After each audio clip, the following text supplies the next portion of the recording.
Hey guys, so we're just as we're waiting for a couple more people to join, we will get started. So if everyone can just turn their videos on, that would be great.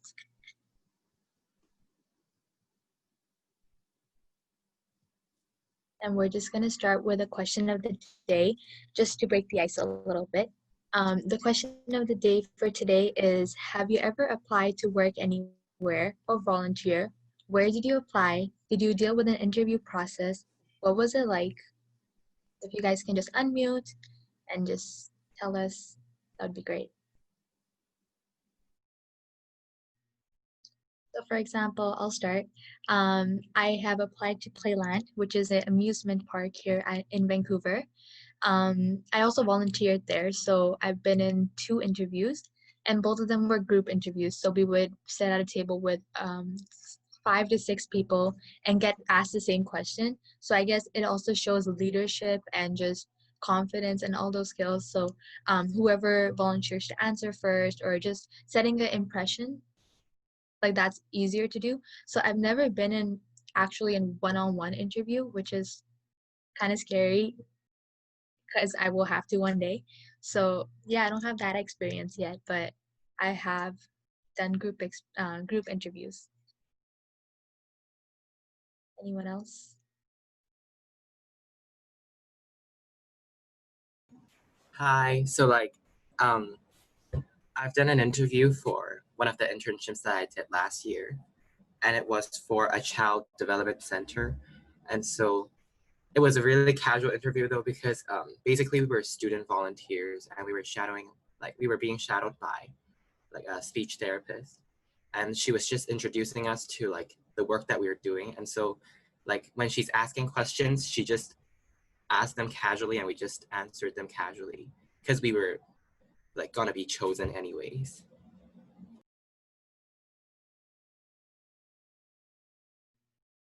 Yes, thank you for sharing.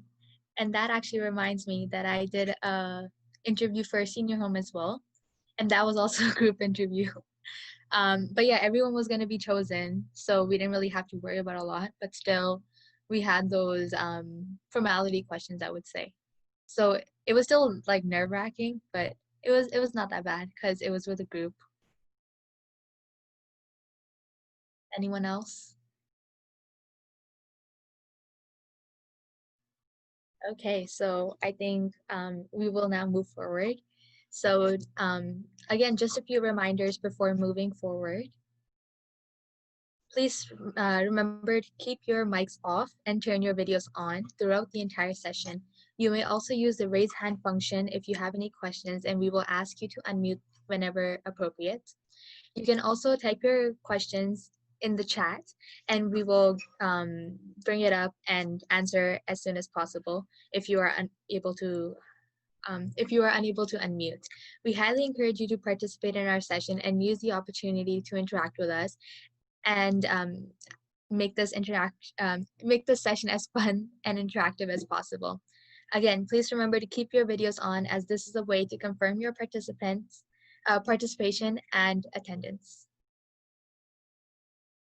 So on our team today, we have Smith Sotaria, who is the host and founder of ED. Hi, Smith. We also have me, who is Nikita Chana, who is the team leader of the HR module. We have Victoria, who is the Vice President of External Affairs, and you should be familiar with her since you have interacted with her through emails and social media posts. We also have Sarah, who is a co-leader of this team, Aryan Mishra, Srijan Giri, and Karam, who are presenters and hosts. Next slide. We also have a guest speaker joining us today, Mr. Waseem Chaudhary, and he will be talking and will be conducting an interview later on in this session. If you have any technical difficulties or any questions, you can send them to Aryan. Hi, Aryan. He will be very happy to help you out. You can just private message him. So we're gonna start off the session with a poll question. What do you think is human resources?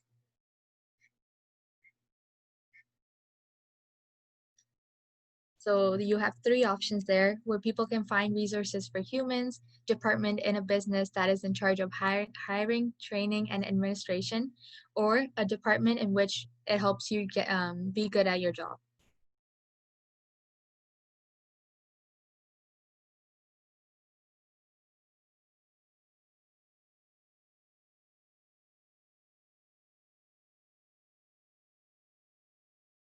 3 more responses.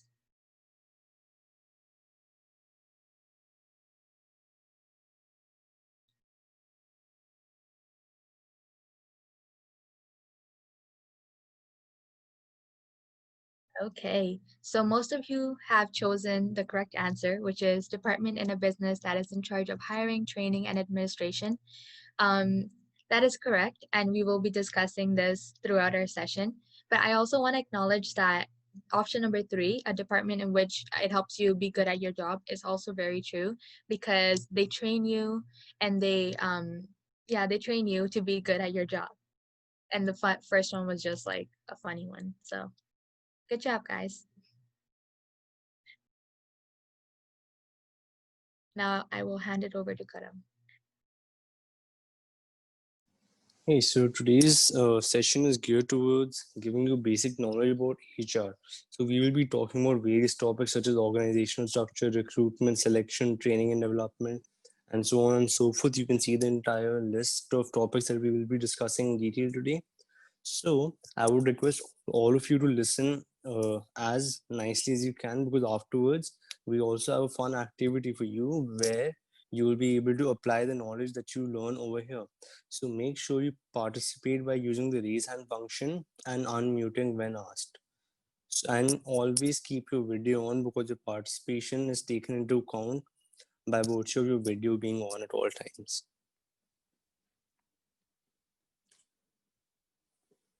Right. So the first topic today is the organizational structure. So I'll start this off with a small discussion. What do you think is an organizational structure? If anyone has any answers, please use the raise hand function to participate.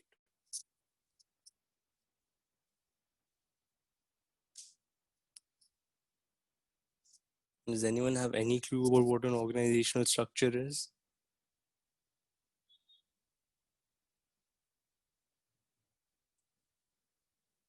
Right. Seeing no responses, I'll teach you what the organizational structure is. Right. So when you start a company, you have a lot of people, and when you have a lot of people, you need to give all of those people different works. There are different rankings. There's a hierarchical structure where you have an extremely senior most member who is the CEO, and you need to bring all of that down to the lowest ranking member, who could be the lowest level employee or just a laborer. So organizational structure is the outcome of the organizing process. So an effective structure will always increase the profitability of the enterprise, simply because that company will now have a distinctive structure. Everyone will know what to do, and they will not be copying each other's work, or interfering with each other's work on a day-to-day basis. So technically, the organizational structure can be defined as the framework within which the managerial and operating tasks of the company are performed. It specifies the relationships between people. So there's the CEO, and below him is the CFO. So the relationship between the CEO and the CFO is really well defined. Like, everyone knows that the CEO is always going to be more senior to the CFO, and uh, that the direction which the CEO sets will always be above what the CFO tells you to do. So then there is a relationship between people, work, and resources. So it allows people to coordinate between the human, physical, and the financial resources, because everyone knows what they have to do, what they have to use, how much money they're going to get, how many resources they're going to get for doing a particular kind of work, and the amount of like funds that they will be receiving for performing a particular work. So a lower department will always receive lesser money than a higher department simply because of the degree of importance of the work that they're doing. So this basically allows a smoother flow of communication because everyone knows what job each person has, and hence they're able to like contact the right person at the right time. And then this entire framework will allow the enterprise to function as a single integrated unit by coordinating the responsibilities of every person who's working in the company. So for example, let's say a person named Sunita opens up her own travel agency. So now the success of a travel agency will depend upon the relationship between the customers, employees and the managers and the resources. So all of these relations, hence, come under the organizational structure of the company. Next slide, please. Right. So now that I've explained the recruitment, the organizational structure, I'll be moving on to the recruitment and selection process. Right. So yeah, we have a small video over here. So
Right. So, if you guys saw the video, you guys basically now know what recruitment and selection is all about.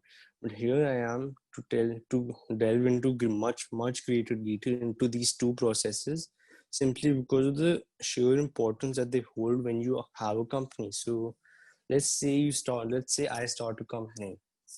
I have money and I have physical capital. But unless I hire the right people, make use of that capital and money, I will not be able to, have any productive output, because no matter how much money or resources I have, I will always be needing the help of people to help transform those resources into productive output. And it's my job to ensure that the people I hire are qualified, efficient, and work well with each other. So, next slide, please. Right. So recruitment and selection have two main have these five steps. So there's recruitment planning, strategy development, searching, screening, evaluation, and control. So you have all of these different steps when you're hiring people, and all of these steps are of equal importance, because making mistakes or being careless or casual about even a single step can result in you hiring the wrong people, which is the worst possible thing that a company can do. Next slide, please. Right. So the first step, this involves identifying vacancies. So let's say in your company you have to hire people. So your first step will always be seeing where all do you need people, because unless there is a vacancy in a post, you don't have to hire someone. Otherwise, that can result in you hiring either more people than you need or lesser people than you need, both. So when you hire more people, that will mean you're paying greater salaries, which means you have lesser profits. And if you're hiring lesser people, then this means that you don't have enough resources or people to really, allow your company to achieve maximum output.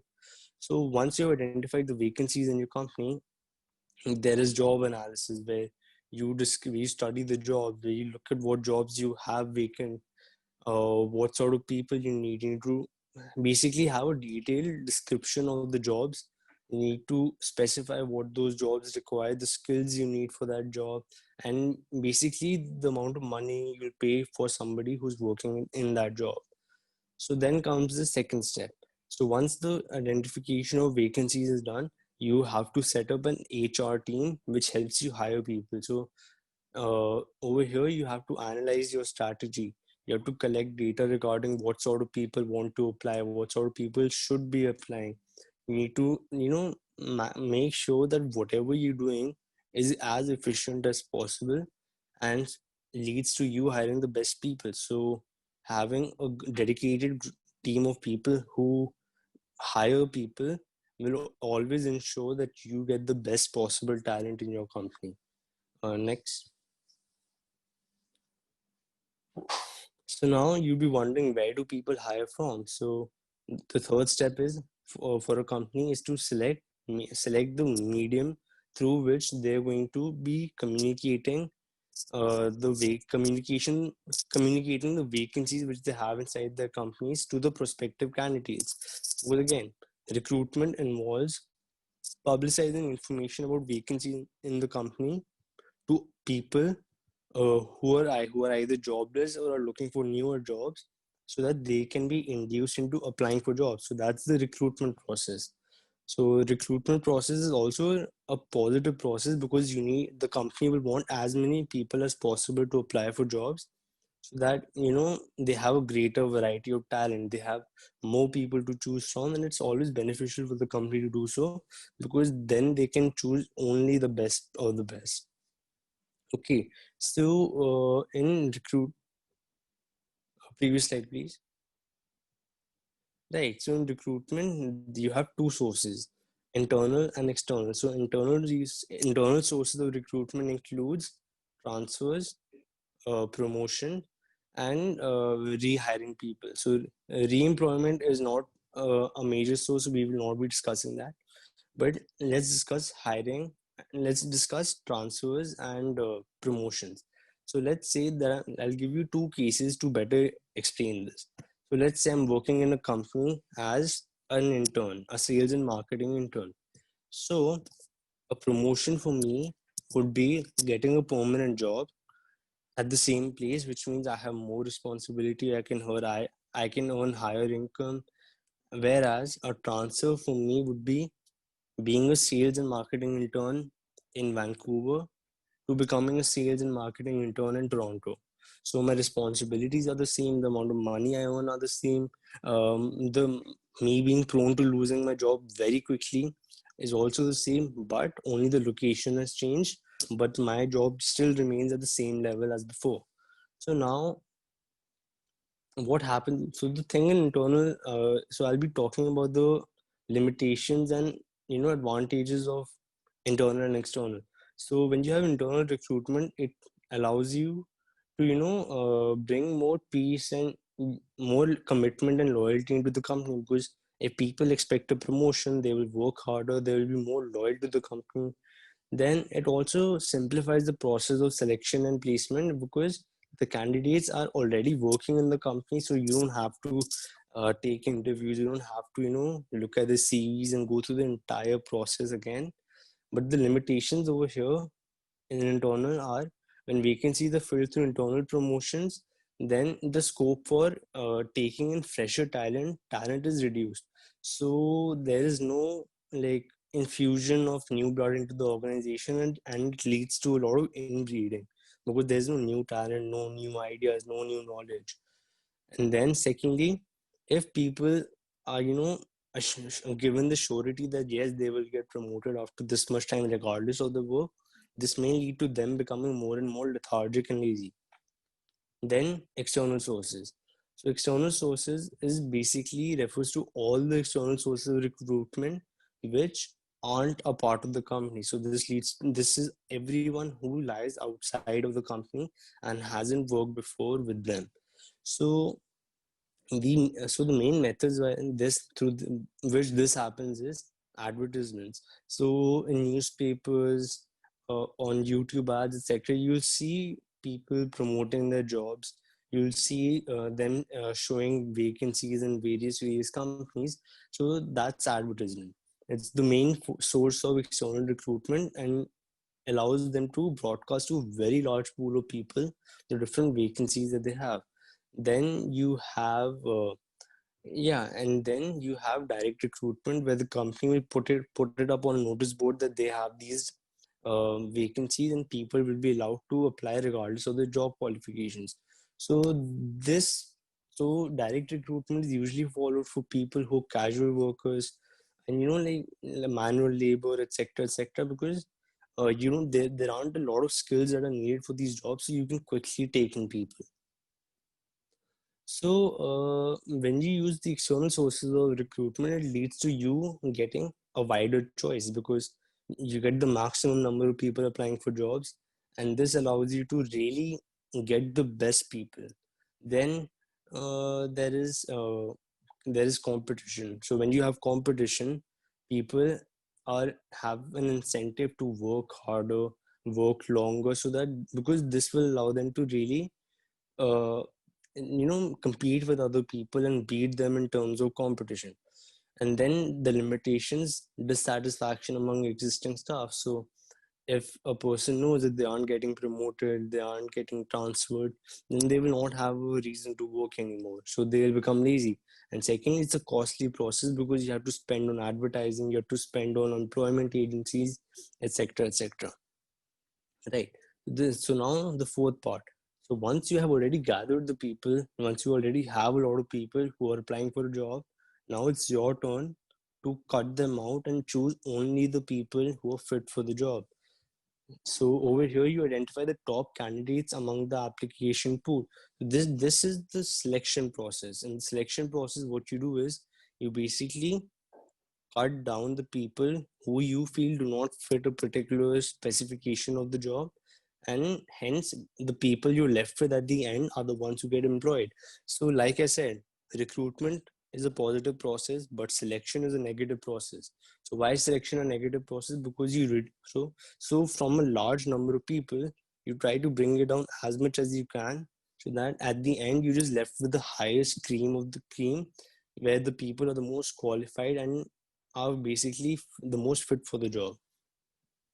So, and lastly, and for this you need to conduct interviews, you review resumes, cover letters, you test their physical capacities, mental capacities, intelligence. So there are aptitude tests, there are skill tests. So there are a lot of things which go into selection.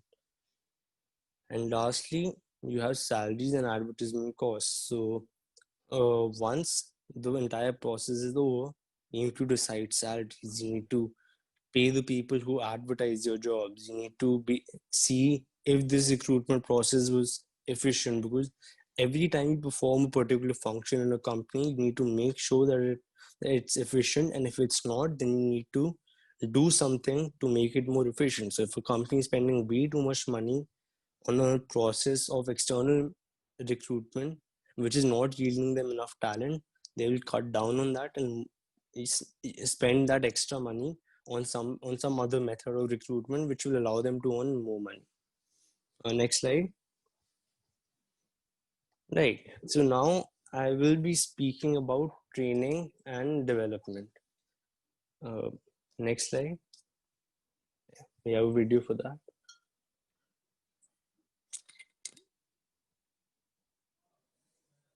Training prepares employees to use new technologies, function in new work systems such as virtual teams, and communicate and cooperate with peers or customers who may be from different cultural backgrounds. Human resource management refers to the policies, practices, and systems that influence employee behaviors, attitudes, and performance. Human resource practices play a key role in attracting, motivating, rewarding, and retaining employees. Other Victoria, human can you resource restart this management video? practices include recruiting employees.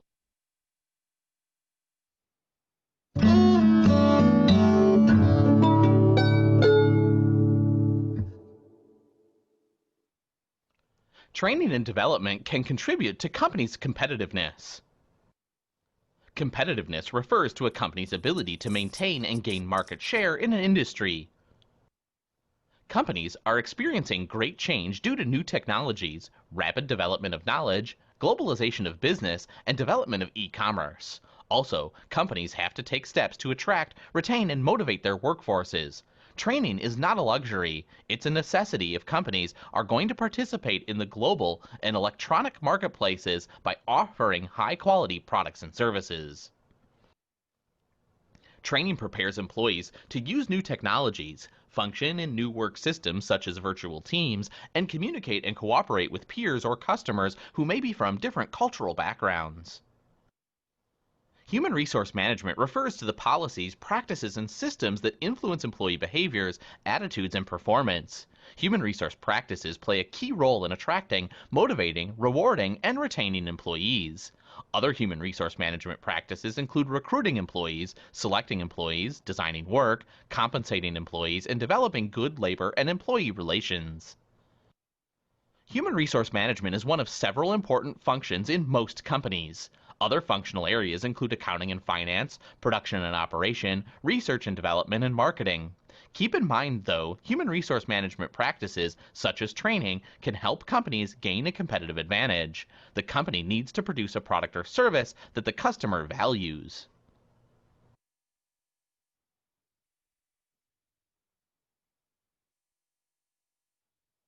Right. So can anyone tell me from what this on that video what training and development is? Just use the raise hands function to speak.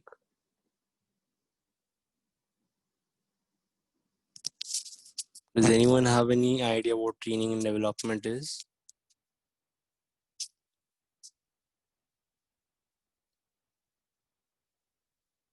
Seeing no hands again, I'll be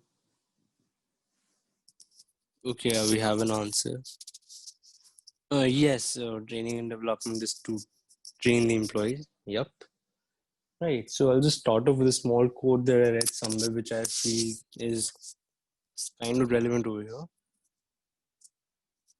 here. So someone has rightly said that if you wish to plan for a year, sow seeds. If you wish to plan for 10 years, plant trees.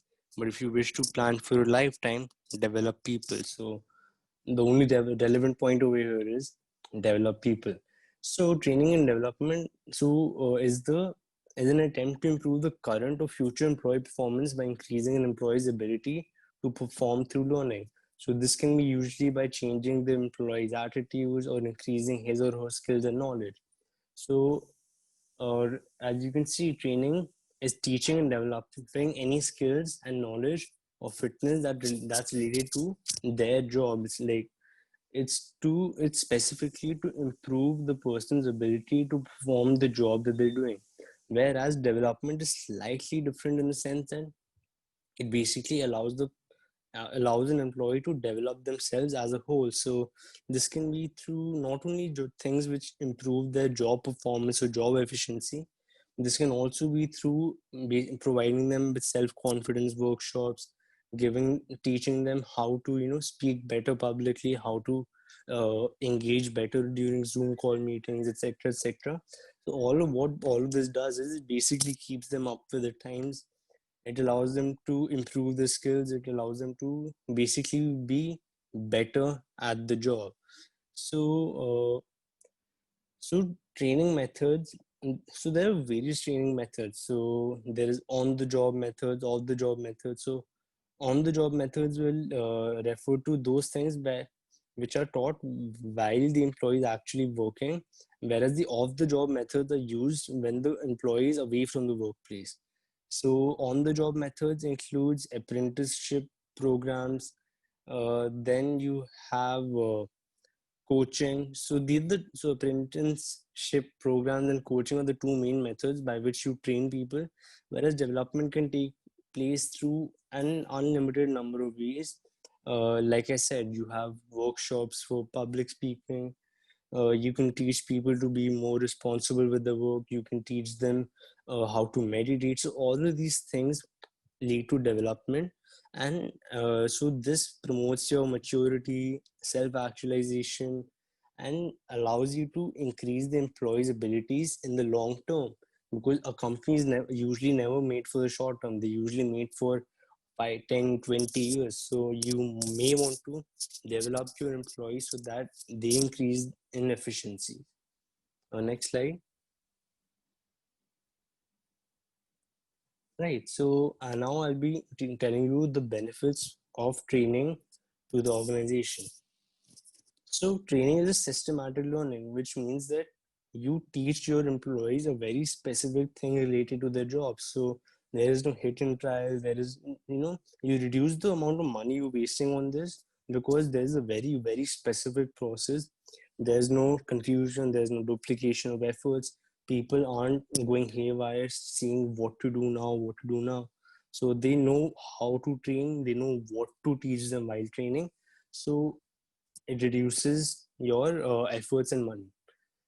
And then it enhances employee productivity because, again, training improves your skill, and when you get better at something, you can do more work in the same amount of time or the same work in a lesser amount of time. So this allows the company to get higher profits.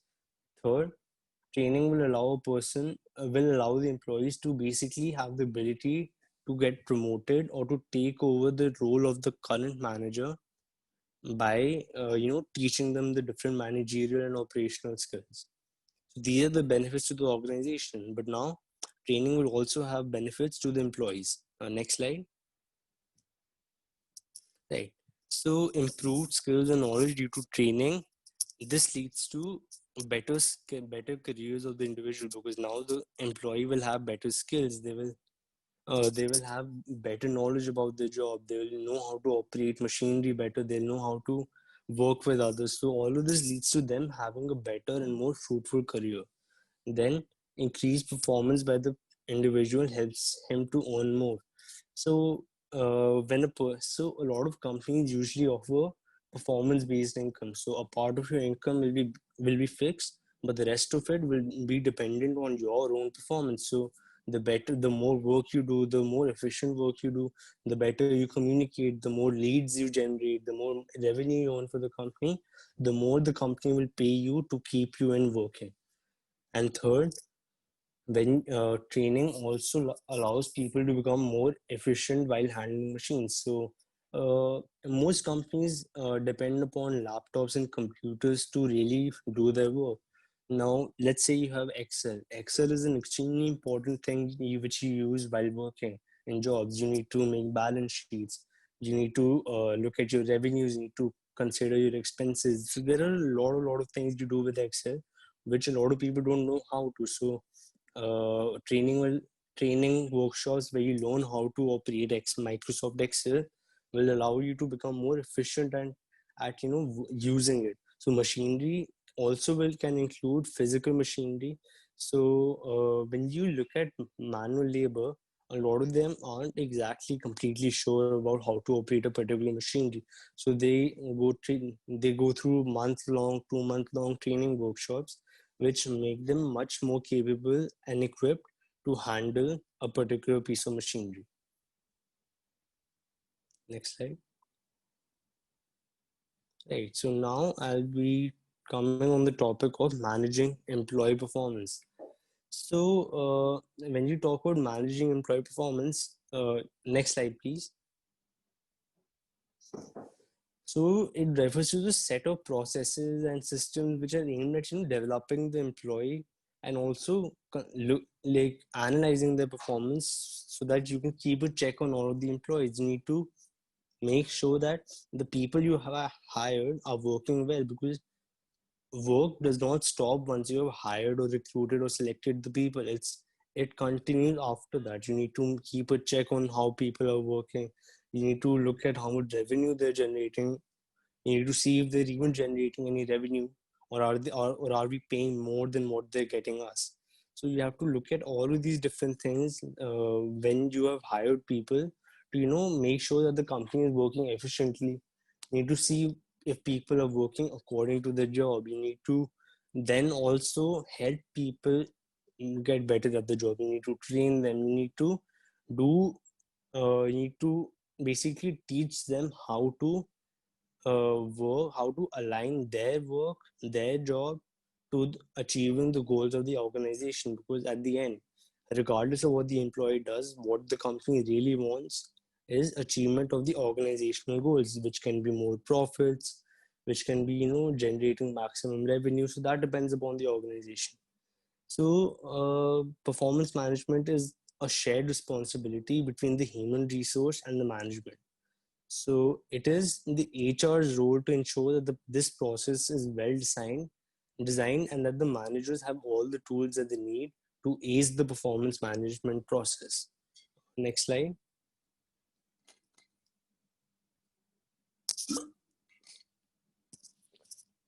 So now I'll be discussing the different approaches of performance evaluation. So the main approaches which we will be discussing are behavioral approach and the result oriented approach. So in the first approach, you look at the behaviors and the efforts of the employees. You look at how they interact with others. You look at look at how well mannered they are, how easy they are, how easily approachable they are. So you need to look at all these different things. So this is the qualitative part of performance evaluation. Over here, you just look at their qualities and not what they produce, or not not the revenue that they get. So this allows you to have a good idea of whether you want those type of people inside a company. Because even if a person is earning a lot for the company, if their work hampers the work of others to the point where other people are not able to work to their full potential, then that person needs to go. So hence, you need to always look at their behaviors, and then like look at their performance based on that. So this is only the qualitative approach. There's no stats related to this. You don't have to put this into Excel sheets and all. This is purely opinion based. Second approach is the result oriented approach. So in this approach, employees are evaluated based on their quantitative criteria. So over here, the company will look at how much revenue they're producing for them, how much profits they're earning, how efficiently they're working, how many people they're talking to. So all of this is a result oriented approach. Right. So now we'll have a small poll. Now that we're discussing leadership and motivations.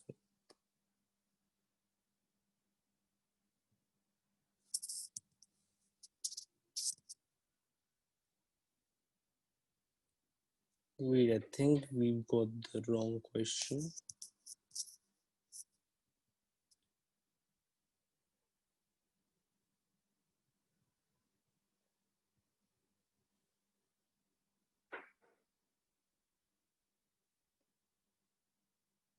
Yeah, so what is the purpose of leaders? So one, align company and employee values and ethics, mapping out the goals and tasks and assigning them to the right employees.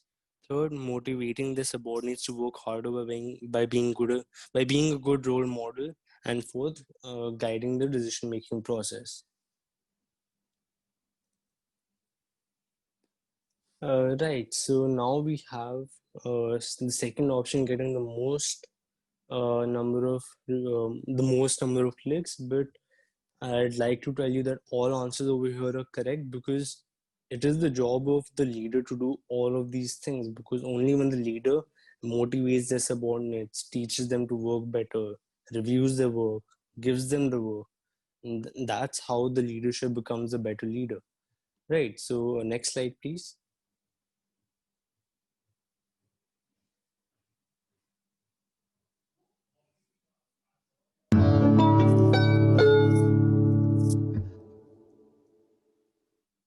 Let's take a look at human resource leadership. Leadership is the process of influencing employees to work towards the achievement of organizational objectives. It's commonly believed that success or failure is based on top management leadership. Over the past 50 years or so, leadership has been one of the most widely taught subjects in business schools around the globe. Also, business sections of bookstores are full of books on the latest leadership gimmicks and fads. Unfortunately, most of these are not based on scientific research like the theories we'll learn in this course. In a survey, managers Right. So now the essential role of a leader is to motivate their team, to direct them into working better. They need to make sure that everyone's working effectively and efficiently and that their jobs are not getting affected by their real life. So they need to make sure that they're happy, that the employees are satisfied, content, and that they're working well with everyone and each other. So next slide, please. Now I'll be discussing the characteristics of a good leader. So first is always open-minded. A leader cannot pretend to know and that they know everything. They need to make sure that they're taking in the opinions of other people. There's, checking up on them. They're taking the other people's opinions. They're making sure that everyone's thoughts and everyone's thoughts and opinions are accounted for, and it's not just one person deciding everything. Then second, acknowledges the needs of subordinates. When you have a lot of subordinates working under you, you cannot be rude to them. You cannot, be so dedicated to your job that you forget that this is human resource. You cannot forget that the people who are working under you are humans and have other lives too. So you need to make sure that people are able to differentiate between the two, or can join both of them so that they do not affect each other. They need to make sure that the desires and the demands of their subordinates are met responsibly, and they're met without any hindrances to the jobs. Third, responsible. Again, every leader needs to be responsible. When you get a lot of authority, you always get it matched with responsibility. Otherwise the accountability of the employees will fall, because if you have way too much authority but nobody will can hold you responsible for your work, you will not do the work because you can just shift the blame for it. So being responsible is an extremely important characteristic. Fourth, has the ability to guide a decision making process. This is basically the leadership skill. So when you're able to tell others what to do based on their abilities, how well you do this determines how good you are at making decisions, and also determines how good of a leader you are. Because if you cannot make good decisions, if you give bad advice, if you assign the bad roles to people, then that means that you're a really bad leader. Right, next slide. Right. So now, how does good leadership translate to motivation for the employees? So a good leader will combine employee needs with that of the organization, right? So employees have their own needs. This can be monetary, this can be emotional needs. So the leader must learn how to, combine those employee needs and with the needs of the organization, so that they can earn higher profits, so that they can basically become more efficient. So uh, yeah, so this allows them to ensure that the organization is a representation of the ethics and morals that they seek in their employees. Second, appreciation and rewards. When you tell an employee that by achieving this much, this part of their goal, they will get this much money. That you will give them Amazon gift cards, you will, give them, you will give them a trip to a particular country. So all of these different bonuses, appreciation, rewards allow people to work harder towards their goal, because it's basically an added bonus. It's an incentive for them to work harder. Then again, by being a role model and setting an example, a leader is able to motivate the subordinates. Subordinates are much more likely to work harder if they see that the person they're working under has all of these qualities of a good leader. You want to emulate them. The employee would want to, learn from them so that they can also become better. Then lastly, a good leadership will allow the employees to become more involved, and it allows them to learn how to improve. Right. So we have, yeah, exactly. Like Google workers are extremely happy with their jobs because you have a lot of different things. You have a very good leadership pattern. People get taught how to do their job. There are workshops, and I read somewhere that when a worker at employee dies, when an employee at Google dies, then their spouse will receive half their income for a couple of years. Their kids will have their money paid for college. So a company which gives all of these different benefits to the employees will obviously have a very good leadership. So all of these things make Google a very good company to work at, and it's an extremely interesting place to work. Sorry. So now I'll be discussing the different leadership styles. So now first is autocratic leadership. Over here, the management will have most of the decision making power and authority. So this means that it's the power of the company is extremely concentrated. Very few people make the decisions. Very few people tell you what to do. So uh, their orders must be obeyed, and the opinions of the lower subordinates are rarely listened to. So it's mostly about what the top 5-10 people are deciding. The rest of the company does not have much say in the decision making processes. So now secondly, paternalistic leadership. So over here the leader has considerable authority, like in the autocratic leadership, except over here they adopt a more nurturing approach. So over here they'll be treating their employees as families. They'll be looking closely into the work. They'll be teaching them how to become better managers, better employees. So this is this paternalistic approach. Third, democratic. When you have employees who are also involved in the decision making process, where they have a right to, decide what they're doing, where they are able to tell how to do this. Very little bureaucracy. You don't have to consult 30 different people before doing something. It is democratic. Every person has their own decision making power based on their job. So this allows a lot of reduction in red tapeism, and it makes it allows them to become much more efficient in their working. Right. So now we'll be moving on to the next one, which is laissez-faire. So this means that managers give the employees a lot of freedom. So the employees will be setting their own goals, they'll be making their own decisions. So they'll be doing everything based on their own opinions or own thoughts. So too much freedom is also harmful for the company, because that what so where do you draw the line?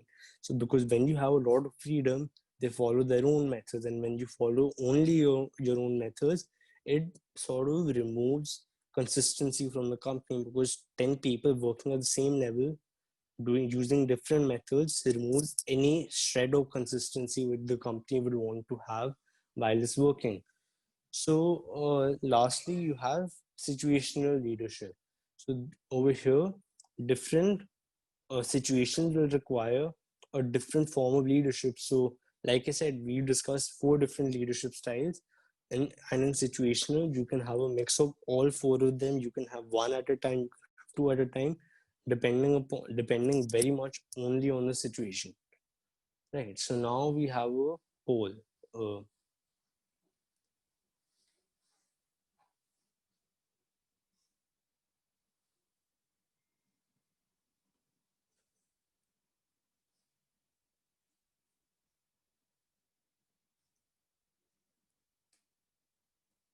so you're the manager of XR Ltd, and one of your subordinates have come up with a suggestion.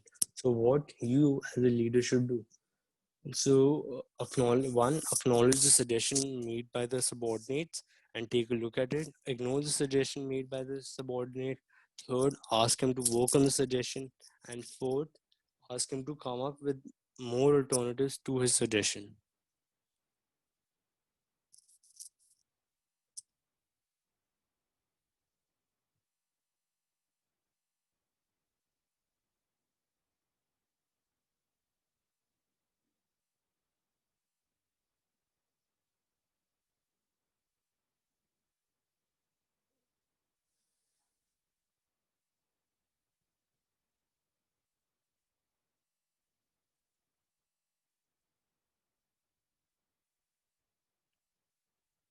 Right.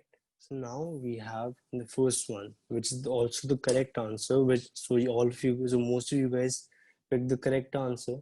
So the main thing, what the manager should do in such a situation is to acknowledge the suggestion and also take a look at it. You cannot look, you know, sorry, you cannot hear a suggestion and then just either ignore it or simply just ask him to work on the suggestion. Your first step should always be to take a look at it, so that you can, take into account what the employees want. So the suggestions and opinions of the subordinates matter a lot in a company, because it allows them to give their own methods. It allows them to give their own knowledge, what they have learned from their job, to the company, which also allows them to it makes them feel more important. It increases job satisfaction, and it also allows the company to take into account the reviews of their employees and become better at doing their jobs. Next, right. Sorry. So now we have the corporate culture. So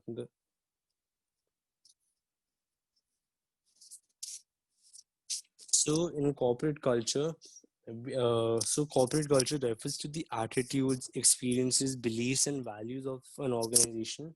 So this usually refers to the values, beliefs, attitudes of the people in the top management. But you can also consider that as a representative of the rest of the company, because when employees join a company, they usually look at these things when joining, because they usually align with those of the employees. So now these are the type of culture. So we have power, role, person, and task. So in power culture, only people in higher positions retain power, and all employees are judged based on their final performances and results. So over here, we just looking at the final performances, the results, the basically the amount of revenue that the employees have generated for the company. Most of the power is retained by the top management, like the top 10, 15 people, while the people who are their subordinates usually work to just generate revenue for the company. They have next to no decision making skills or decision making authorities and skills. So now you have the role culture. So these are the roles which are clearly defined in the company, and all the operations of the company happen in like according to these roles. The jobs are well defined. Everyone knows exactly what they're doing. So all of this happens in a highly controlled and precise organized structure. Then you have task cultures. So so task structures allow people to focus on that task. It addresses specific problems. It delegates different work and tasks to different people, and allows the company to become more efficient. Whereas the personal culture is basically the values and attitudes, where the mindset of employees comes into important consideration, where they start thinking that they're superior to the organization and start expressing their free will. So now we have next slide. So now we have the issues with corporate culture. So here we have the cultural clashes. So in a company you may have a lot of cultural clashes, where you have different languages, different leadership styles, different task delegations, different working styles.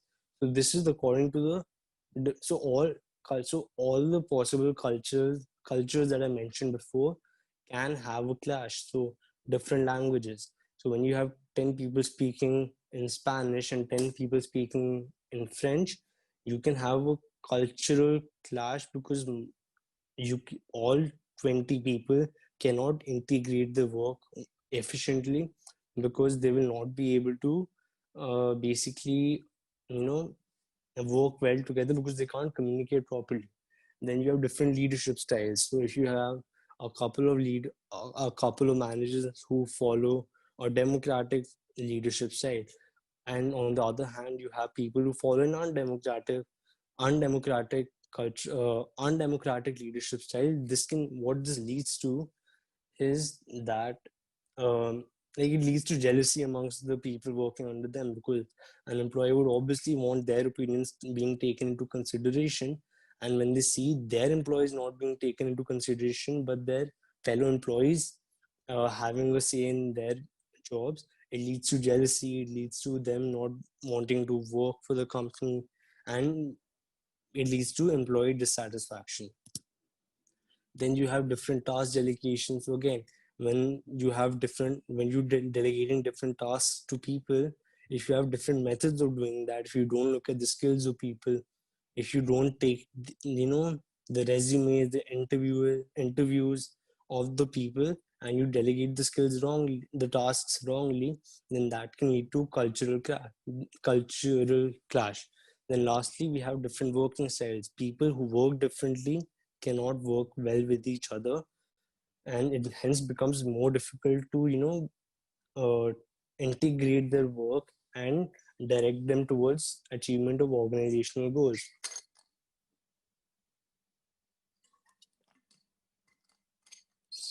So these clashes have consequences too. So you have high labor turnover, where people may not want to work for the company for long. Your employees keep on entering and leaving, which basically removes the uniformity from a company, because newer employees, new working styles. Then you have conflicts. People who have different working styles, different leadership styles, different languages. This may have conflict between each other, because they may not be able to work well together based on their differences, and may not be able to solve them either. Then again, you have the decreased profitability, which also leads to low productivity. When you're unable to earn a lot of money for the company because of conflicts and high labor turnover, your profits fall. And because your profits are falling, you're also now less productive, because your incentive of paying your employees more has gone down the drain, because you're not earning enough to do that. Right. Next slide.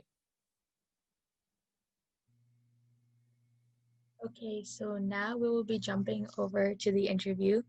So I would just like to welcome Mr. Chaudhary. Thank you so much for joining us today. Um, and I would also like to remind our participants that if you guys have any questions for Mr. Chaudhary, please leave them in the chat or wait till the end of the interview. We encourage you guys to ask as many questions as possible because this will validate your learning. So, hello, Mr. Chaudhary. Hi, thank you, Nikita. Thank you so much. Hi, everyone. Hope Hi. I'm audible. Yes, we can hear you. All right. Thank you so much for inviting me, and it's a wonderful pleasure to be with all of you. Uh, just to introduce, I am Chaudhary Waseem. I'm the head of business HR with leading financial services organization in India named Shrey Financial Services. We are one of the largest and oldest infrastructure finance company in India. And I represent business HR for Shrey, based out in Delhi. And I've been working with this organization for last 5 years.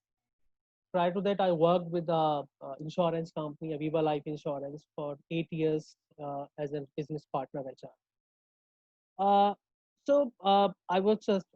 I've joined this session around an hour back, and I was going through the presentation by Veer, and I was also listening to you, Nikita, and I think some of the wonderful points made by you guys. And I just want to add something because I think you've covered a lot of good points. So I just want to add a couple of things to start with.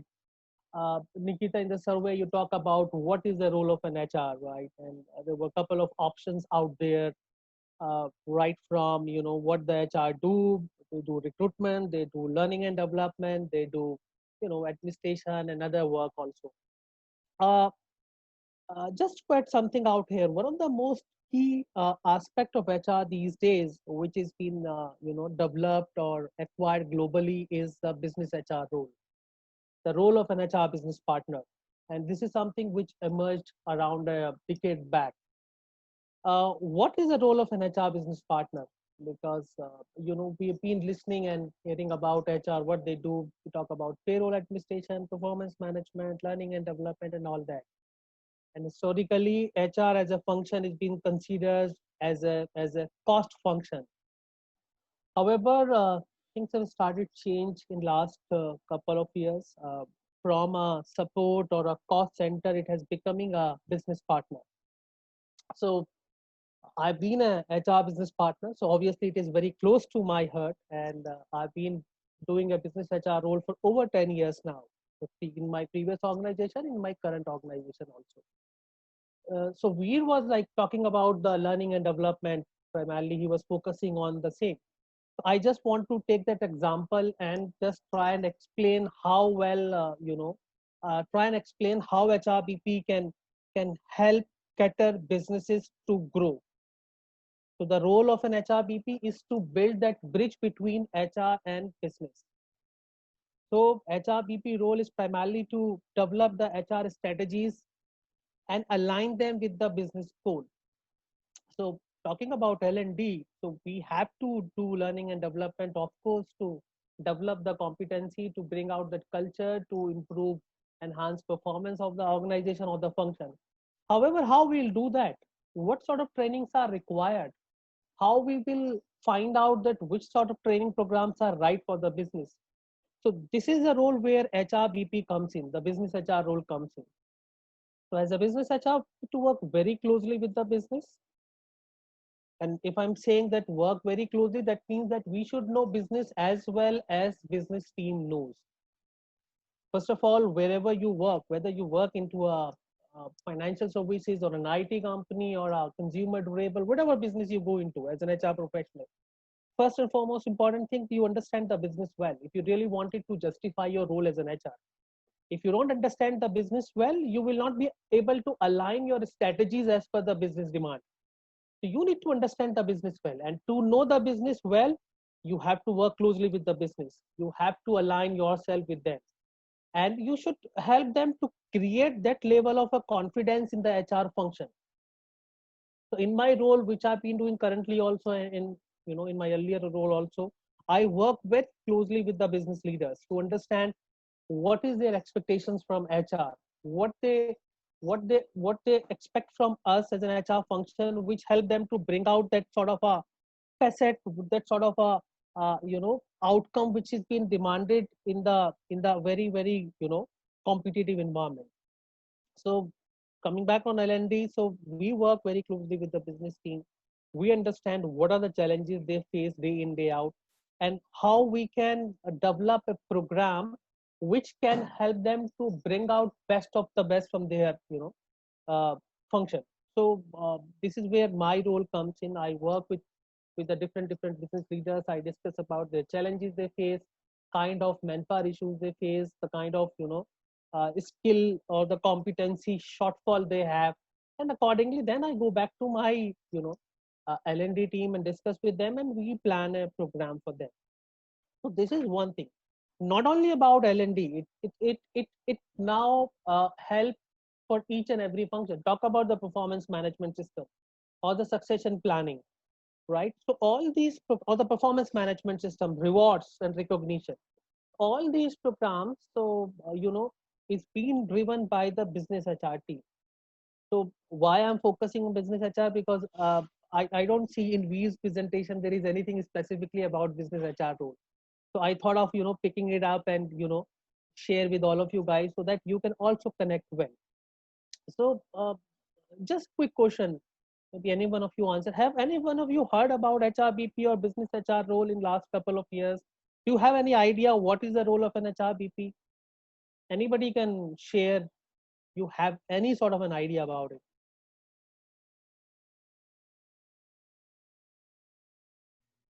I don't think our participants are familiar. Mm. So Nikita, you have any idea? No, I don't. Okay, right. As I said, that HR is historically been considered as a support function and doing payroll, performance management, and all that. But now things have started changing. The expectations from HR have increased manifold in last couple of years, and this is where the business HR role have come up. So uh, see, the role of a business HR is just an attitude. I would simply say that. I've been into a different roles earlier. I was a reward professional. I was doing performance management. But since I have moved into a business HR role, the mindset change is there. You have to really apply your mind into a direction wherein the business is also thinking about. It's not a role that you are working in an environment wherein you will only think about from the policy perspective, from the process perspective, and all that. You have to really apply your mind to think about what is good for business, how you can add value to the business, how you can able to help them to generate business. Now you may think about that we are an HR, how we can help to generate more business for the business. Yes, obviously directly we can't, but indirectly there are different ways as a business HR we can contribute towards business, whether with the help of a better performance management system, a better reward system, or maybe with a better learning and development system or a succession planning. So all these things really help us to help us to bring that value as an HR. So I think just take some questions. When HR is important as finance or marketing operation, it's so much more than hiring. Yes, exactly, Smith. It is exactly more than a hiring function. It is no more an hiring function across the globe. The expectations have increased like anything, especially last 10 years for the HR has been a major paradigm shift. From a typical support function, we have moved to a different, business HR role. So coming back to business HR, so I'm a business HR. I report to the chief people officer in my organization. But believe me, my interaction with the chief people officer is much lesser than my interaction with the head of distribution or the head of sales and marketing. Because as an HR, my role is to align my agenda. I have a support team who help me in terms of designing reward, in terms of designing learning and development, in terms of performance management, sell leads and everything. They all support me. Why they support me? Because I am the one who is front ending the HR for the organization for anything and everything related to business. And if they need any support, they come back to me as an HR. And that is how the role of a business HR become really, really important in today's scenario. So this is one. Second thing, other than the HR BP role, which I want to discuss out here with all of you is about the HR analytics, right? I'm sure all of you must have heard lot of things about analytics, and it is there in every role, every function these days. Whether you are into a technology or a e-com or anything, analytics are everywhere. So equally, it is important for HR also. So again, my question: HR analytics. Have you guys heard about it? Have do you know something about it? Why it is important for HR as a function? Because analytics is something to do with technology. Why it is needed? Anyone want to answer that?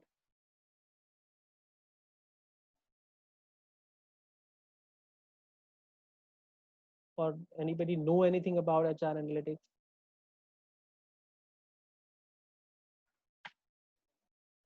Okay, so I'll answer that. So HR analytics is also equally important. Why? Because uh, you know, uh, all of you guys, that today if you want to buy anything, first of all, the thing come to your mind that you go to an e-com site and do some search on Amazon or Alibaba or whatever, and then you decide that whether you want to buy it through online or you want to go to a offline shop and do that. And think about 10 years back, you have no choice about that.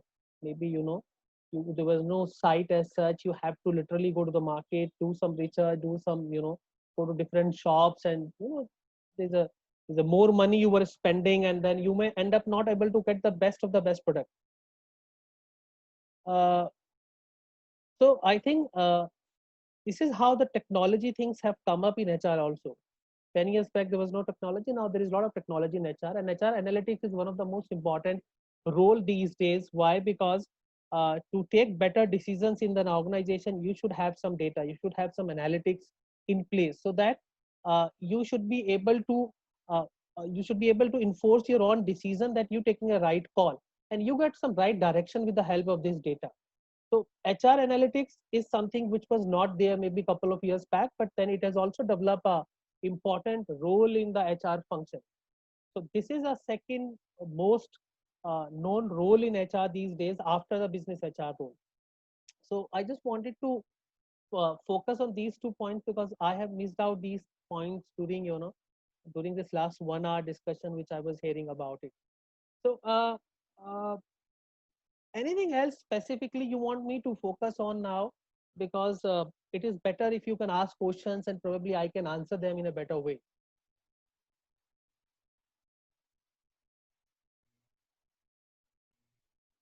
For sure. Does anyone have any human resources related questions?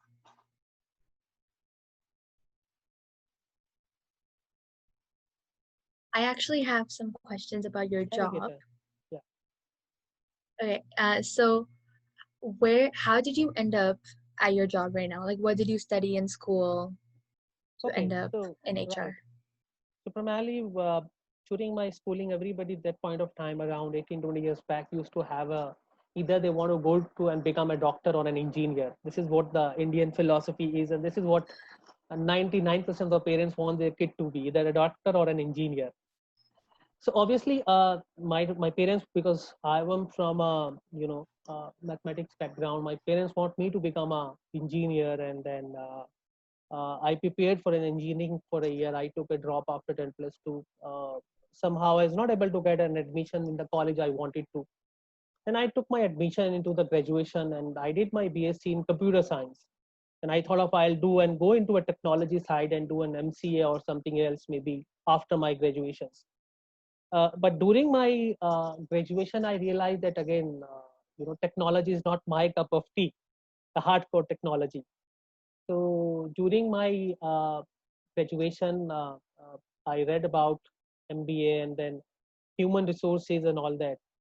So then after graduation, I decided to pursue my career into human resources. So then I did my MBA in human resources, and then after that, I worked for an IT company initially for a couple of years, then moved to insurance, and then into a financial company. So this is how my journey is. For the last 16 years into HR, I worked in 3 different organizations, and all 3 different organizations were into a different business role. One was a technology company, an IT company. Second one was a insurance, and this is my financial services. So one of the best part about an HR role is that it is independent platform. You know, you have a technology like Java, which we call is an independent platform. The same is for HR role. That whether you work for a manufacturing or an IT or a BPO or a e-commerce, you can work in any organization. You need not to be specifically work for any industry. So this is something really good about HR. So I got this opportunity, and I'm blessed to work in some good organizations in last 16 years and learned a lot. And this is how HR ended up for me. That's great. Thank you so much. I think we have a question by Yeah, Sanya. Sorry. yeah. What are the qualities that are needed to be an HR Hmm. to be in HR? See, I always say HR is just a basic common sense on a lighter note. So yes, but obviously the basic common sense is not very basic these days. So I think one of the aspect for an HR professional is that the person has to be honest to the job. If I say honest to the job, the person should be a good human being. Obviously, he should understand all perspective of an employee. He cannot be a biased. One of the one of the most important role of an HR these days, that for us every employee is a customer, right? Every employee is a customer. Like, for a sales, the way people, the sales people deal with their customers when they sell their product, on the same way, employee is a customer of an HR, right? And accordingly, the expectations from the employee from an HR is also important. They expect that whatever the information HR keep, it should remain confidential with them. They should feel that whatever they're discussing with HR, it is between them only. It will not go on the floor. And they expect from HR that whatever the problem they have, they should address them and deal them very efficiently. So these are a couple of things which employee expect from an HR. And to become a good HR professional, I think you should have those sort of competencies, that you should be able to you should be perceived, and you should be perceived as an independent, you know uh, rather than becoming a puppet of the business. If they're coming to you with a problem, you should try and give them a problem, and you should not discuss whatever the problem with anybody. This is one of the aspects. Secondly, you should act as an employee advocate. So what I mean by employee advocate, that obviously in HR, one of the most common problem which we face in day-to-day time is an employee manager issues. This is one of the most common issues which keep coming up. There are differences between an employee and the manager. So one of the things which you as an HR professional should keep in mind, that you should work as an employee advocate. You should not become a manager's advocate. So that the organization, the employee, should perceive you as an independent party, right? And then another thing, that you should be you should act as an HR consultant for the business team. If I say HR consultant, that means you have to go with certain ideas. You need to drive, as I said in the beginning, that you should have to drive HR agenda and align with the business strategy. So these are the couple of things you need to keep in mind to be a good HR professional. Great. I have a question. Yeah. So this year we were hit by COVID-19. So I Yeah. want to ask, how has COVID-19 affected your work? See, to be honest, it has not affected at all my work as an HR, right? Rather, my productivity have increased because I need not to drive to go to work. my office to work is around an hour and a half journey. It's around 35 kilometers where I stay. So I spend literally around 3 hours per day on traveling, Mm-hmm. right? To just, get ready for office early morning and, hurry up and reaching office and all that. So obviously, in all those ways, it has not impacted much, to be honest. Yes, obviously there are no physical interaction. However, with the help of technology, thankfully Zoom and Hangout really helped us to, come out of this.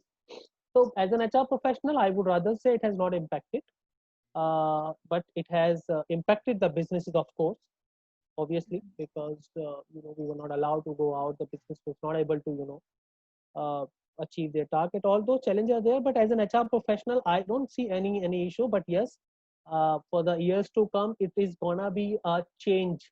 The way we used to look at, to look at the businesses, and the way we never thought of that there are certain roles which can be done from home. But this COVID-19 have really helped us. And one of the important things which have come up during this COVID-19 is the technology. So we all know that technology can help us, uh, like anything, in terms of our business, in terms of anything else. So these are the all things which have happened. And I don't think COVID-19 have impacted HR as a function, to be honest. So, do you think in the future, like interviews or just training would be different? Yes, obviously, it will be. Technology, as I said. So now in my organization for last almost 4-5 months, we have done the trainings, the number of trainings which we have never done in the history of my organization.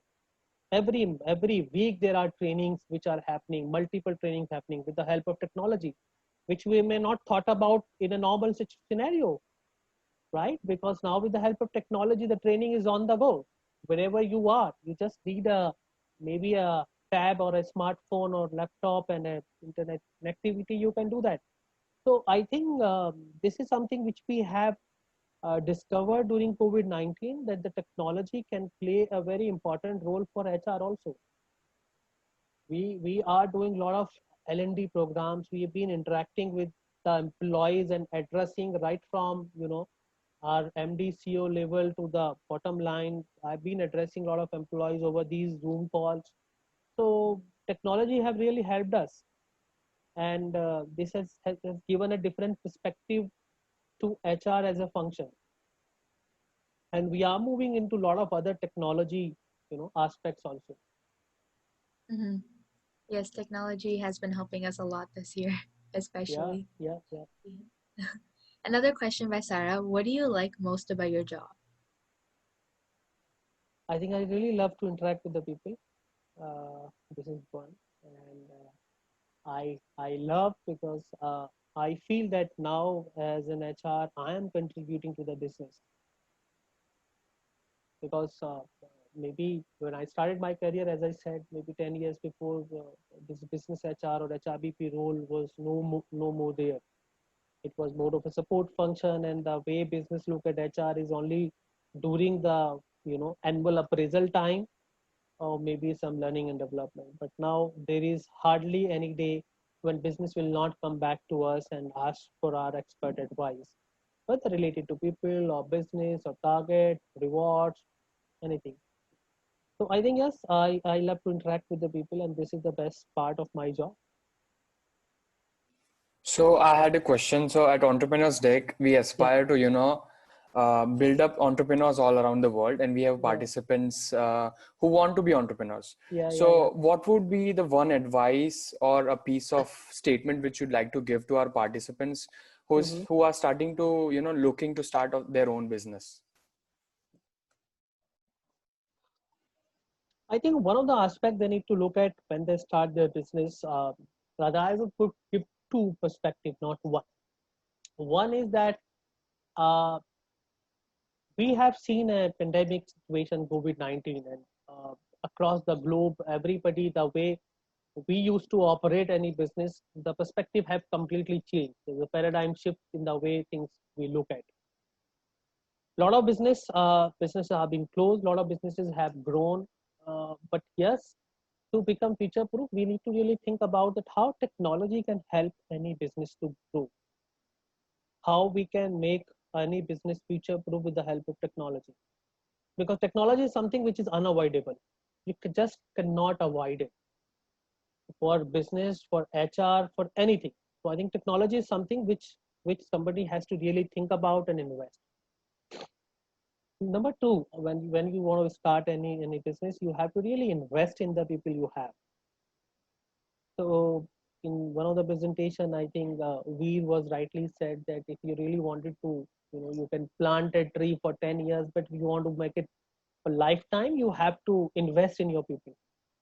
Very well said. I think yes, you have to invest in the people. You need to keep keep investing, and it is something. It is not something which is a one time. It is a constant process. So investing in people is very important.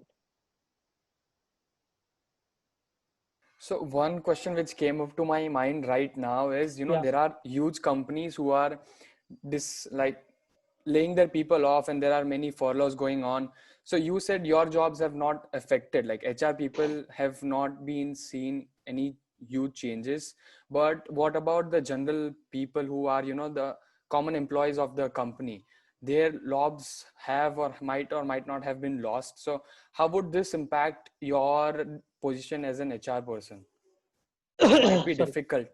Obviously, yes. As I said that as an HR, pandemic have not affected much on my role because I've been doing my job well with this help of technology. However, yes, there are certain roles, especially people who are in the field. Talk about those whose role is primarily to just go out in the field and do some sales or maybe some marketing activity or some PR. Their role have been impacted very badly.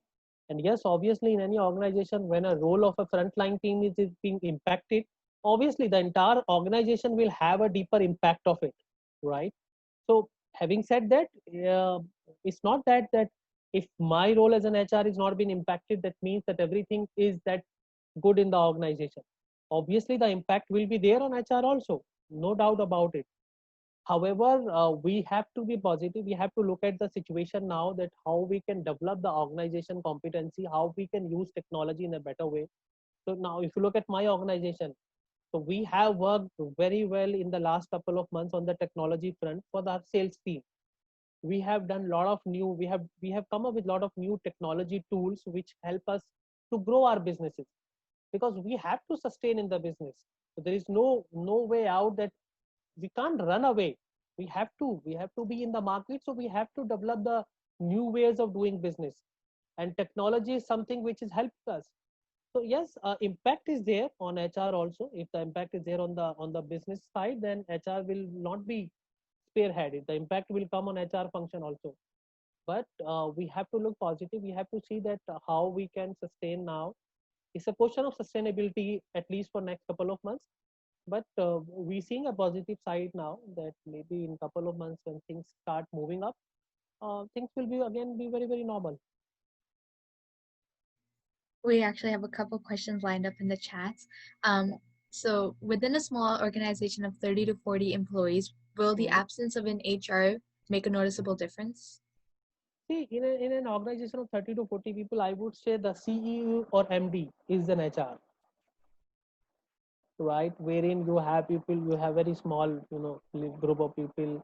Now look at some of the startups which have around 50, 20 people. What is the role of an MD or a CEO or the person who is the founder of the organization? He's the one who have to hire people. He's the one who have to decide salaries. He's the one who need to motivate the people. He is the one who need to, train the people. He's the one who need to ensure that the business should be aligned with the market. So I think he is the one who really need to, if he can't afford a good HR, then obviously his role is to be as a HR head also of that organization.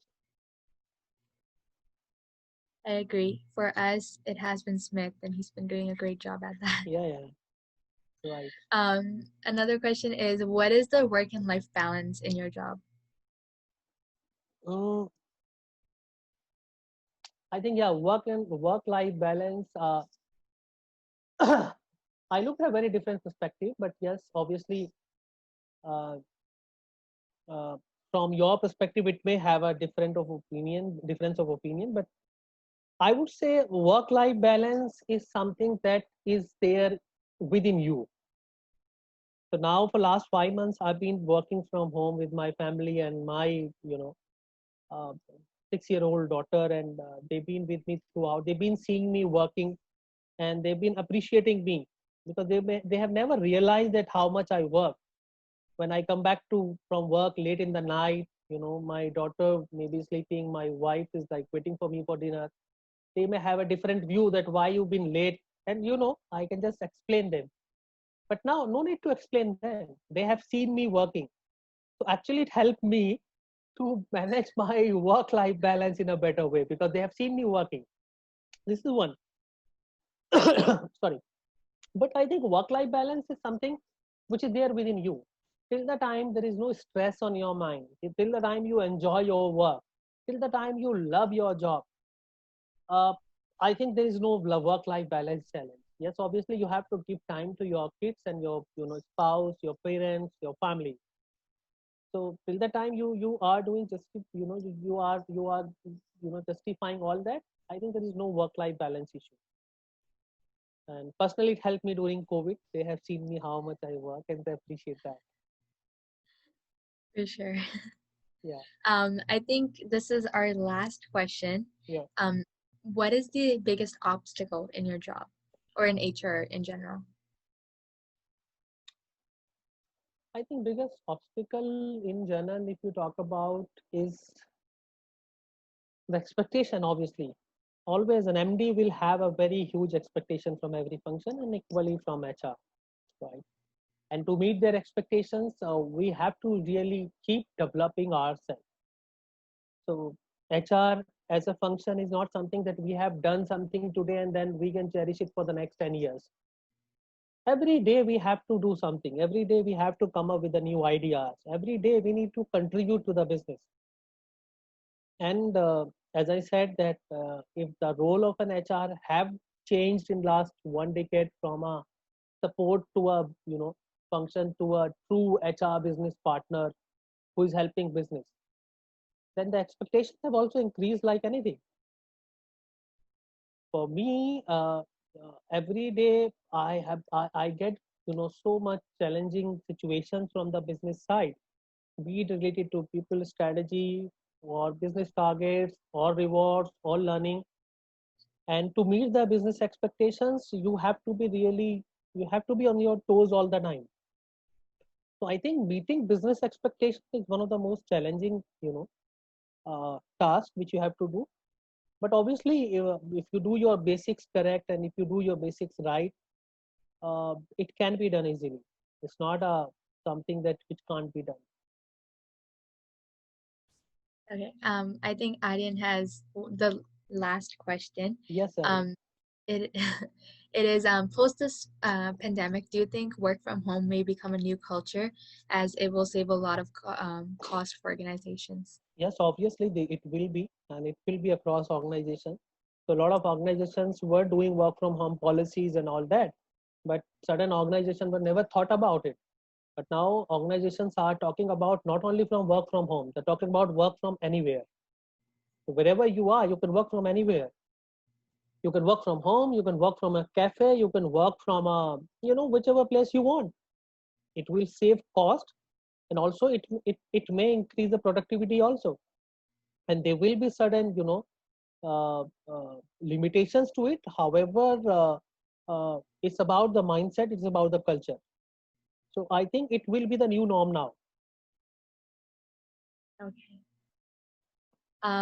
Well, I think that's it from us today. Thank you so much for joining us. We really enjoyed having you here. Thank you so much. Thank you so much. If you have any other question, Aryan can give you my mail ID. You may directly write to me, or you have my number.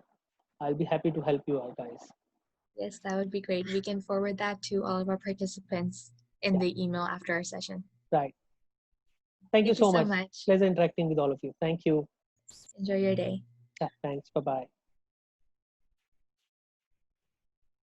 Okay, so now we will be continuing on with our presentation, and then stay tuned because we have a fun activity planned for you shortly.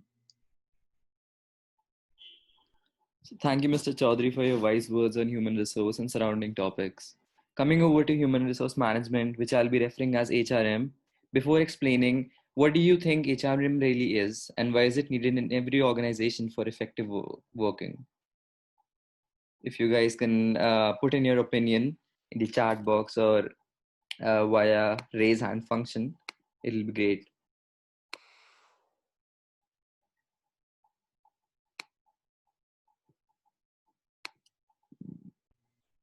Feel free to unmute. Yeah. Mm-hmm. Yeah. I guess seeing none, I'll proceed. So basically, human resource management (HRM) is the term used to describe formal systems that are devised for the management of people within an organization.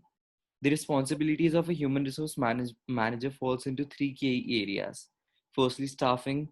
Second, employee compensation and benefits. And third, defining and designing the work they condemn to. Essentially, the purpose of HRM is to maximize the productivity of an organization by optimizing the effectiveness of its employees. This mandate is unlikely to change in any fundamental way, despite the ever-increasing pace of the change in the business world. The basic mission of the human resources will always be to acquire, develop, and retain talent, align the workforce with the business, and be an excellent contributor to the business. Those three challenges will never change. There are a few key principles of HRM which should be considered important too. Business consultants, for example, note that modern human resource management is guided by several overriding principles. Perhaps the paramount principle is a simple recognition that human resources are the most important assets of an organization. So basically, coming over to duties and activities of HRM, human resource department responsibilities can be subdivided into three key areas. Firstly, individual, secondly, organizational, and thirdly, career. So describing all of them, individual management entails helping employees benefits, identify their strengths and weaknesses, correct their shortcomings, and make their best contribution to the enterprise. These duties are carried out through a variety of activities such as performance reviews, training, testing, etc. Secondly, organizational development, meanwhile, focuses on fostering a successful system that maximizes human and other resources as a part of larger business strategies. This is an important duty which also includes the creation and maintenance of a change program, which allows the organization to respond to evolving outside and internal influences. Finally, the third and the last duty is there is a responsibility of managing career development. This entails matching individuals with the most suitable jobs and career paths within an organization. So if we can scroll to the next slide. So yeah, basically there are a few human resource activities which can be focused on to and which can be looked on to the presentation and read through these.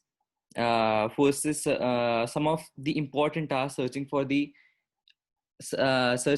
identified personnel, training and development of employees, handling grievances, providing for social security, and the last is defending the company in lawsuits and avoiding legal complications. All of them are necessary, but but some of them are the most important and key functions that are the most important for a human resource manager to follow and to comply for. You can move on to the next slide, please. Yeah, so putting the right person at the right job. Companies don't mean to place employees in the wrong position, but it eventually happens. Because of the rapid growth, sudden vacancies and other pressing demands can prompt employers to make rushed hiring decisions. So workers are also sometimes prompted to incompatible roles because their employer has inaccurately assessed how their skills and goals align with the company's overall plans. Connecting workers with the ideal position can have a number of positive effects, including fueling engagement. Studies have shown employees have employees being in a position they feel they can excel at that involves meaningful work. So basically, employees would be more effective and more loyal to the job when they are put in the right place. So if you can scroll to the next slide. Yeah, so basically there's this small case study you all can refer to. I'll read it out. A recent study of 20,000 newly hired employees determined that 46% will not be with that same company in 18 months. This is not because of the lack of job related skills, but because they have wrong temperament or other issues with which do not get assessed during the interview. So basically assessing the job profiles, which I'll be covering shortly, is not yeah. So basically assessing the job profiles is the key area a human resource manager should focus on. So not doing this, they'll shift onto jobs more frequently, not staying in one place for a longer period of time and developing on themselves more and more. So yeah, next slide. Establishing a relationship between the employer and the employee. Before coming to that, there are some key areas that can be focused on to ensure that employee hiring and management efforts are successful. So first is profile your staff. Second, create a team profiling map. Third, define each job profile. Fourth, link each job profile to specifics. Fifth, define suitable profiles for the role. Sixth, align the job to candidates with a fitting profile. And the last one is track job satisfaction and teamwork improvement. So coming over to establishing a relationship between the employer and the employee. Employer-employee relation refers to the relationship shared among the employees in an organization. It is an art which effectively monitors and manages the relationship between the individuals, either of the same team or from the different teams. Employer-employee relation is very important, as every individual shares a certain relationship with his or her colleagues at the workplace. The relationship is warm, so, or bad. The relationship can be between anyone in the organization, between co-workers, between an employee and his superior, between two members in the management, and so on. It is important that the employees share a healthy relationship with each other to deliver the best performances. The employees must be comfortable with each other for a healthy environment at work. It is the prime duty of superiors and team leaders to discourage conflicts in the team and encourage a healthy relationship between employees. Healthy employee relation has a close connect with improving productivity and reducing employee turnover. Yeah, so next slide, please. Yeah, so as we can read, the individual taking care of the HR activities plays a key role in involving all the employees onto something productive, which gives them all an opportunity to know each other well. So yeah, basically what this says is everyone, not just employer and employee relation, but a employee relation should also be focused on, because once we know our colleagues and once we know with whom we are working with, we'll be more effective and efficient towards our work. So yeah, next slide, please. So yeah, benefits. There are just two benefits on this slide, but there are several others. So to name them, it's productivity, employee loyalty, reducing conflicts, increasing morale, and easy delegation. So there are several benefits once we focus on the employer-employee relationship, or employee-employee, or employer-employer relationship. So once the human resource manager focuses on these, the organization in totality can be benefited, or the employee from his job perspective as well as his career perspective can be benefited. So yeah, now we have an interesting poll question for everyone. Over to Nikita for the same.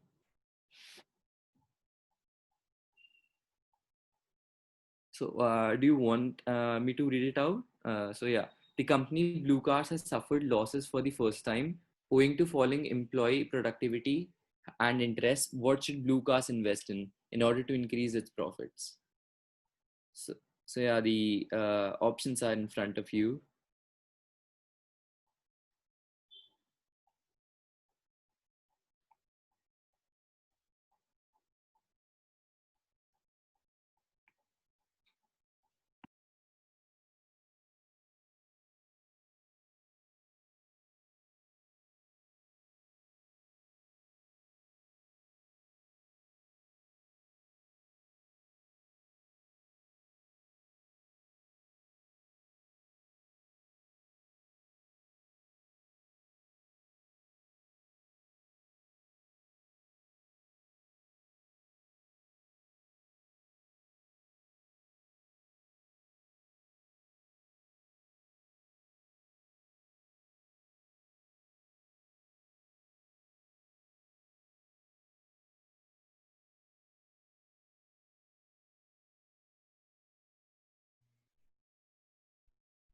Okay, wait, can you guys hear me?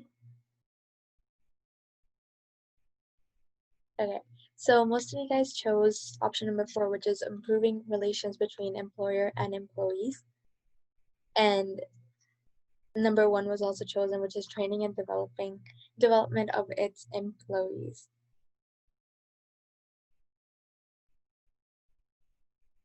Um, sorry, just give me a second.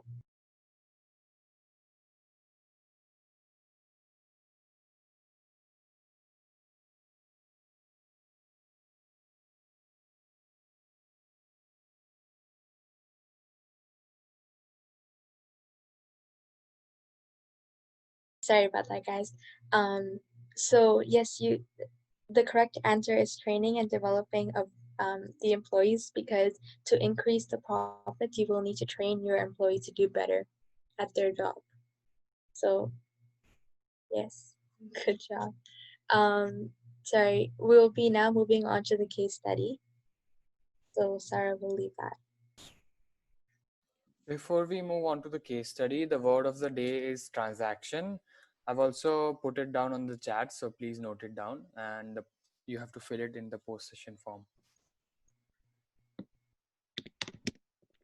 Okay, hi guys, I'm Sarah. So to just conclude our module today, we're going to do one last activity, which you guys are going to do in breakout rooms. And this is a case study activity where we just encourage you to sort of put yourselves in place of like HR managers and try to complete this activity. So basically, before you go into a breakout room, Smith is going to send you a link to a Google Docs. The first thing you have to do with that docs is create a copy of it, because you cannot edit the docs that we have given you. So make a copy of it in your teams, and then one of you can like be the typer and everyone else can share ideas.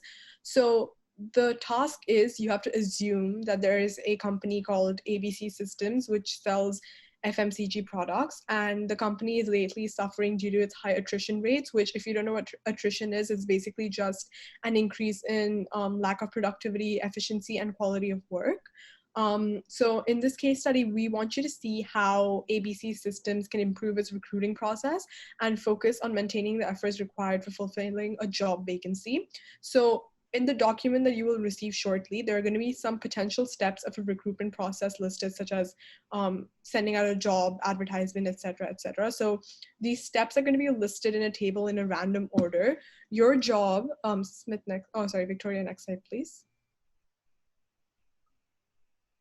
Okay, so in your teams, your job is to discuss and decide what steps you think ABC Systems should include in their recruitment process, and in what order do you think these steps should take place. So we have given you 15 steps, but it is your choice how many steps you use and what steps you think should go in what order. There is no right or wrong answer. We just want to see how you do with this task. But as a challenge, we do encourage you to use all 15 steps in your table. And to just help you a little bit, we have placed 3 steps in the table in relevant order. And these steps are in bold in both the tables, so you know that these steps are like, don't repeat these steps again. But other than that, just use those as a guide and like fill out the rest of the steps and use whatever number of steps you think is the best, and make sure you discuss in your teams and make sure that you are actively participate in discussions. So that's about it. Does anyone have any questions before we move on to this activity? You can either unmute yourself or you can post your questions in the chat.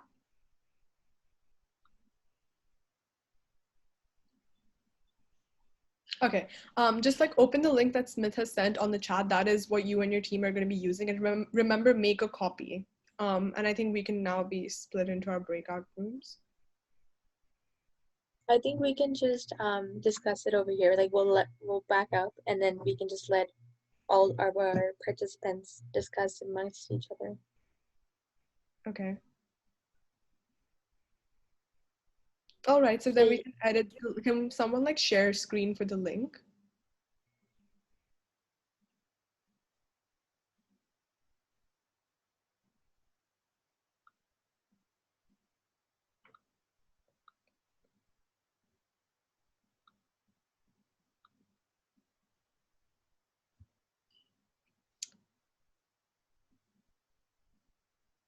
Okay, great. So if you just scroll down a little bit. Okay, so you guys can see that the first step that we recommend you guys do is sending the registration communication message to HR with the request for initiating the recruitment process. Since all of us are doing this together, I think we can fill out the next 13 steps until we reach number 15. So just like copy paste whatever steps you think fit the relevant order.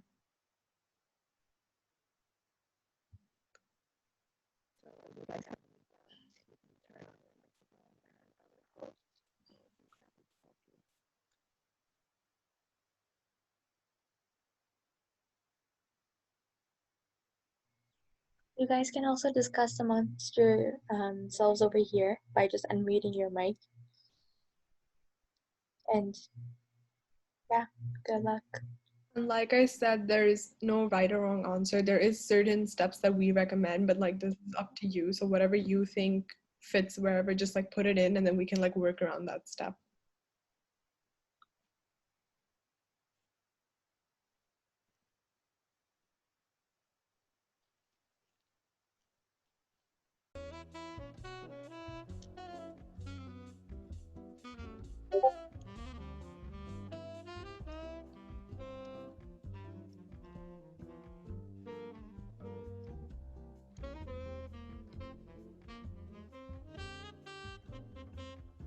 Okay, someone paste the last step.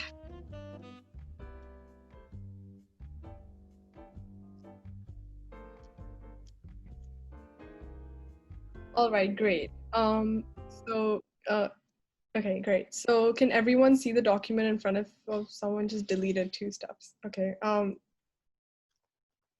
That's fine. So you guys have done an amazing job and you'll mostly everything right, which is great. But like I said, there's no right or wrong answer. There's just like a recommended process that a lot of HR managers out there recommend. So everyone can see what they have put down. But like just before we move on to the final stages of our module, I'll just go over one of the orders that was recommended in this case study answer. So in the formal answer, the sending the resignation communication message was the first step, which was put in bold for you to help you guys. The second step was the manager, HR directs the hiring team to start the recruitment process. The third step was logging into the employment website and contacting different recruiters. Fourth was sourcing, identifying, and collecting the resumes of the candidates. Fifth was receiving relevant resumes. And then sixth was obviously shortlisting those resumes. And then 8, 9, and 10 was to do with sending those resumes to department managers, scheduling interview dates, and calling candidates for the actual interview. And then 12 and 13 was where interviews were completed and feedback forms were given. This process repeats for many candidates, as like we mentioned in the module before. You try to interview as many potential candidates as possible, and then you go through the selection process. And then 14 was the HR team negotiates the package and compensation for their selected candidate. And then the last 3 steps, I think all of you guys got right, which is the final confirmation and agreement, sending the offer letter, and then the offer finally being accepted. So hopefully this helped you guys understand a bit better what actually goes into the recruitment and selection process. So well done, guys. And if you have any questions, we'll take them next.